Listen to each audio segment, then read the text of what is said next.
Nobody talks about how we all just picked a side of the bed and that's your side now. Forever. You will die on that side of the bed. You're listening to Unbound Off Script. No outlines, no safety nets. Just Beth Curry talking about whatever the hell she wants. Or whatever the hell you've asked her to uncover. It's unfiltered, it's unpredictable, and it's officially started. Pull up a chair. Welcome to Unbound Off Script. I'm Beth Curry, and this is the show where we take a hard left off the main highway of my regular podcast and end up somewhere that requires a detailed map and snack. Unbound, the main show, is where I talk about real things, heavy things, memoir, trauma, grief, weight, that particular exhaustion of loving someone through dementia. I don't shy away from hard conversations, but as my regular listeners know, off script is different. Off script is where I open the door to the part of my brain that my therapist has gently suggested I keep better supervised. So welcome to the inside of my head this episode. Pull up a chair, watch your step. There's a lot of random furniture in here. Not all of it's comfortable. We'll get to that. Today's episode came to me as most of my best and most unhinged ideas do, in the shower. So for anyone here who shares a certain mutual friend with me, you know full well, he recently had this problem too, just in a slightly more bitter yet healing way. If you don't know what I'm talking about, it's fine, because this episode's about me. Whatever.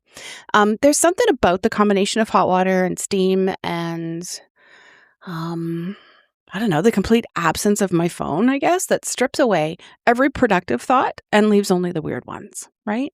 You experience this too. You know you do. You have to. It's human, I think. Or maybe I'm just deranged. But those thoughts that your brain has apparently been saving up, right? The backlog of absurdity that doesn't really have anywhere else to go, if that makes sense. So I want to call this episode The Hollow Echo because that is what a shower is, acoustically speaking, right? A tiled echo chamber that amplifies both your abysmal singing and your sudden urgent conviction that we have collectively been wrong about several things for a very long time. I'll be honest with you, some of this is going to feel familiar. It better. Someone needs to speak up and tell me I'm not the only lunatic who goes through this. It's cool. It's intentional, right? It's the whole thing. We spend so much time in our heads running our stupid ass to-do lists and making an entire ass catastrophe about things that we cannot control.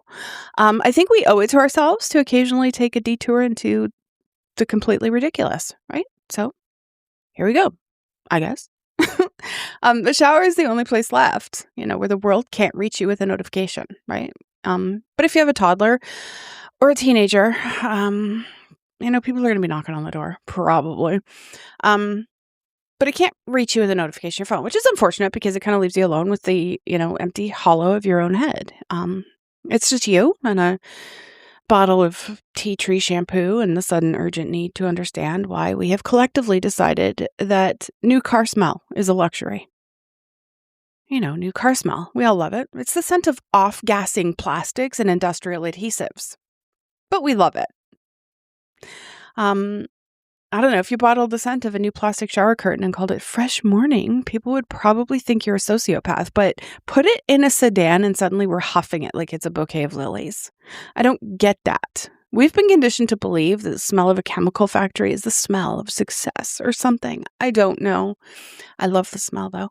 I've thought about this more than any reasonable person should. The marketing on that one is genuinely impressive, I think. Someone somewhere in some conference room decided to take the olfactory signature of outgassing polymers and position it as aspirational. It worked. We're out here paying extra for it as a damn air freshener option. Not me, because it's gross. But we have been absolutely played. Absolutely. This is the kind of thought that arrives fully formed at 6 a.m. while I'm rinsing conditioner out of my hair, and there's nothing I can do about it except carry it into my day, like a small, useless piece of luggage. And now I'm sharing it with you. While I'm standing there in the shower looking at the 17 different bottles cluttering the ledge, I can't help but think about the absolute audacity of the personal care industry. As a woman, anyway. There's a staggering divide in how we are marketed to, right? If you go to the men's aisle, you will find a single dark gray bottle that costs $6.99. And it's a 14-in-1 miracle liquid.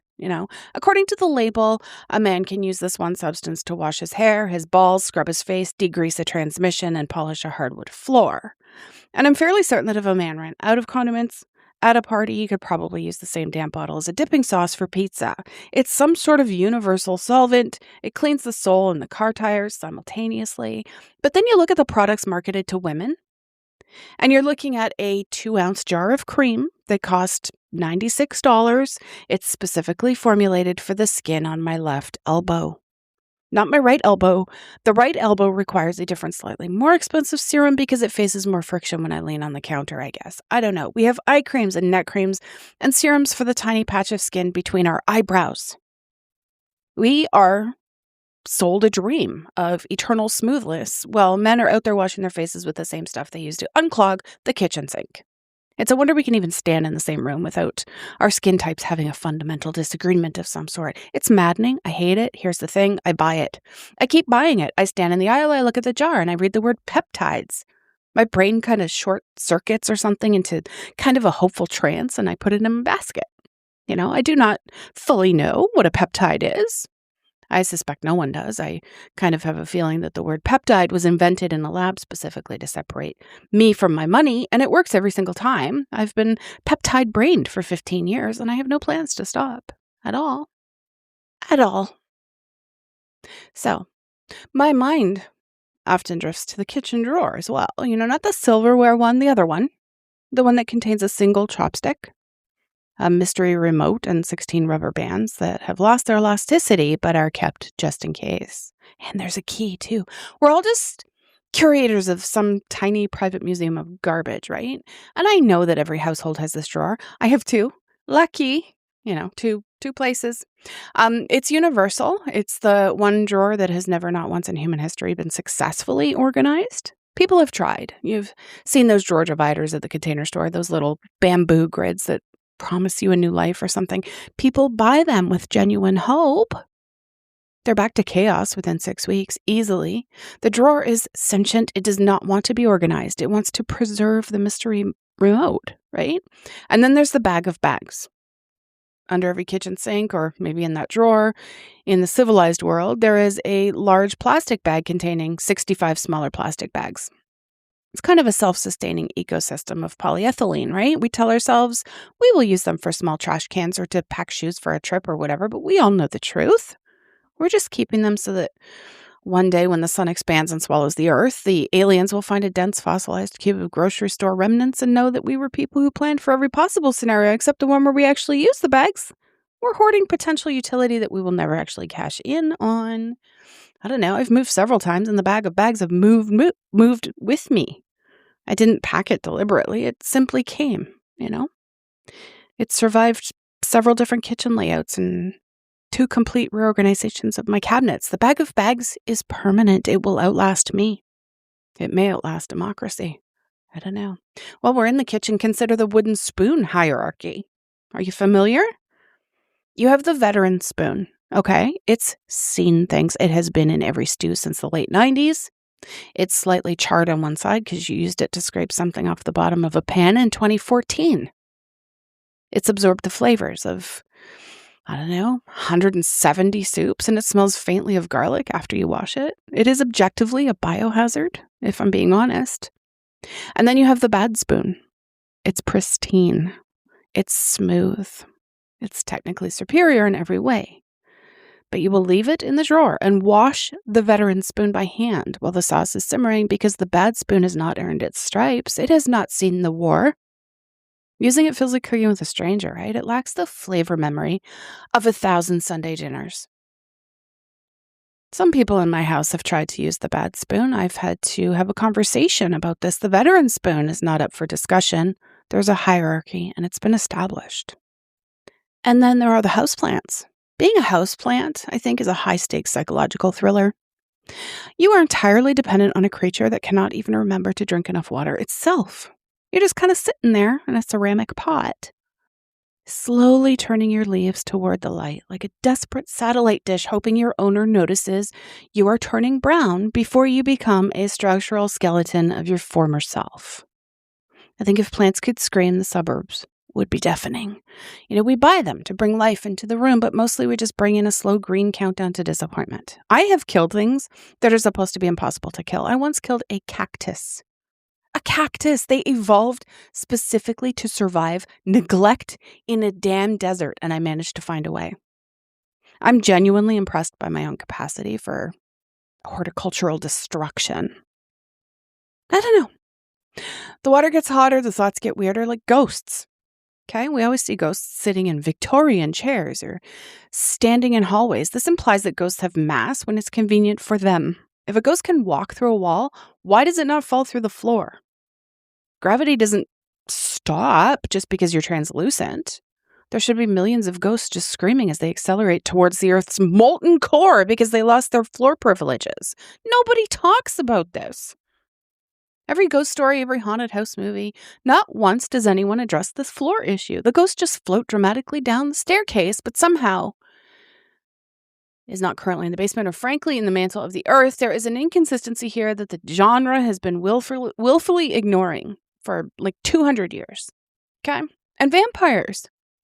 A modern vampire would be defeated by a simple firmware update. Imagine being an immortal creature of the night only to be caught in a high def by a doorbell camera or something. You're trying to look menacing, but the homeowner's at the grocery store 5 miles away talking to you through a tiny speaker. They're telling you that they can see your cape is tucked into your pants. The mystique is gone. You cannot be the Prince of Darkness when you're being recorded for a YouTube compilation of weird neighbors. The whole vampire mythology is predicated on a world without smart home technology, for sure. Lore says a vampire must be invited in, right?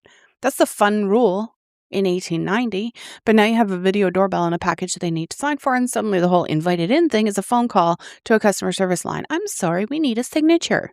I do not care that you are undead. Please confirm your name and press 1 to continue. I don't know. I'm going crazy right now. You all knew that. Long ago. It happened long ago. I wonder what the first person to drink cow's milk was actually planning as well. There is no version of this story that isn't awkward. Like, seriously, you have to imagine someone looking at this giant animal and the teats and deciding to see what happens if they pull on it. And everyone else just kind of stood around and watched. No one said, maybe this was a bad idea. We just accepted it.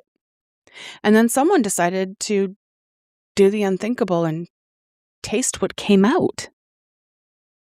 And even further, someone decided to leave what came out until it went lumpy and sour and called it cheese and made it the centerpiece of every social gathering.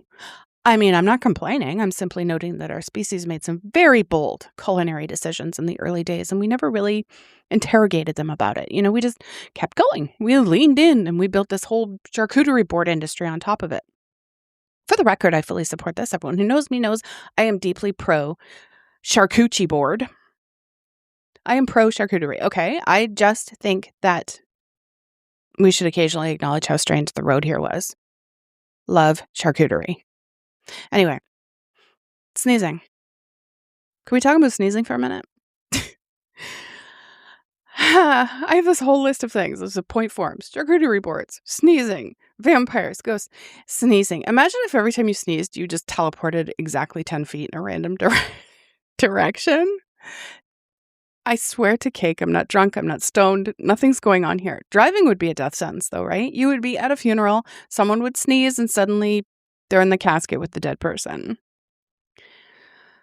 Bless you would become a phrase of genuine terror, I think. We would have to build rooms with 20-foot margins of empty space just to account for the seasonal allergies. A simple cold would turn a trip to the mall into a game of high-stakes musical chairs or something. Airline travel in particular would be completely reclassified as an extreme sport. The allergy season would, I can't speak either. I swear, I'm totally sober. The allergy season, I think, would be a federal emergency, right? Antihistamines would be regulated, like controlled substances. One sneeze in a restaurant, you've teleported into the kitchen during a dinner rush. Nobody wants that. Nobody. But imagine if that happened. And how about 80s movie villains? Most of them were just middle managers, right? Just trying to follow a budget. Like the principal in every high school movie just wanted the kids to stop ruining the gym floor with their choreographed rebellion. He's the villain because he values structural integrity and state-mandated curriculum over a synth pop montage. I'm looking at you, Joan Hughes. If you watch those movies as an adult, you realize the villain is usually the only person who is actually going to have a retirement fund, because the heroes are usually just vandals with great hair, right? I don't know. The principal closes off the library at night. That's his crime. He wanted a building with intact walls. Students who graduated on time.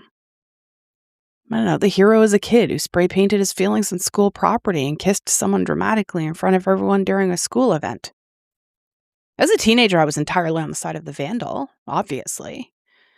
As an adult who's paid for property damage, I understand the principal completely. I'm the principal now. I think this is a thing that happens to people. Wow. Anyway, we're all kind of aging into the minor antagonists of the coming-of-age films of our youth, I think. This is grief in its least discussed form. Here's another thought that I had recently as well. There's like this kind of panic. I don't even know how to label it, but it occurs when you're at the grocery store and the person behind you in line starts putting their items up on the belt before you've placed the plastic divider down for them. It's like a territorial dispute of sorts. Suddenly you're defending your 12 inches of black rubber belt like it's the border of a sovereign nation or something. And why do we feel the need to perform efficiency for the cashier as well? We start bagging our own groceries at light speed. We're sweating. We're trying to prove we're not the person holding up the line. The cashier doesn't give a shit if you're slow. They're just waiting for their shift to end. Yet we treat the checkout lane like an Olympic qualifying event. I don't get it. I've developed this whole checkout strategy I won't bore you with entirely, but involves placing heavier items first and grouping cold things and orienting bags so the handles face the same direction for easier carrying. I'm a little nutty. Don't know.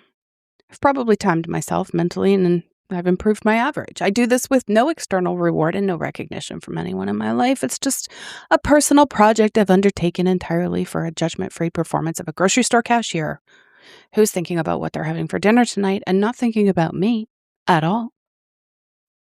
We're all performing for audiences that are not watching, guys. I think this is the whole human condition, right? Furniture. Why do we keep the one chair that everyone knows is uncomfortable?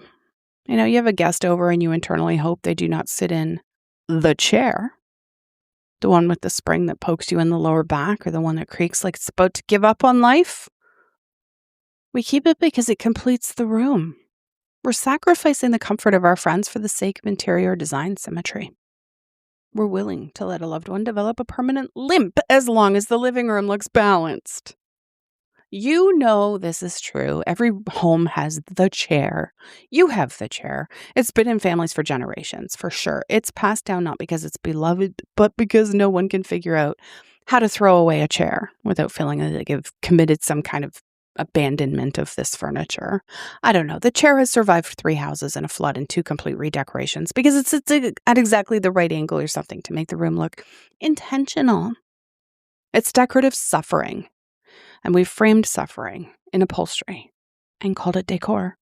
Had a friend sit in my chair once without knowing, before I got rid of it. I did get rid of it, but friend sat in chair without knowing it was going to hurt. And she did not say anything. She just kind of shifted slightly every 45 seconds for an hour and a half as I watched her do it and said nothing because I needed the room to look right. I owe her an apology. This is my apology.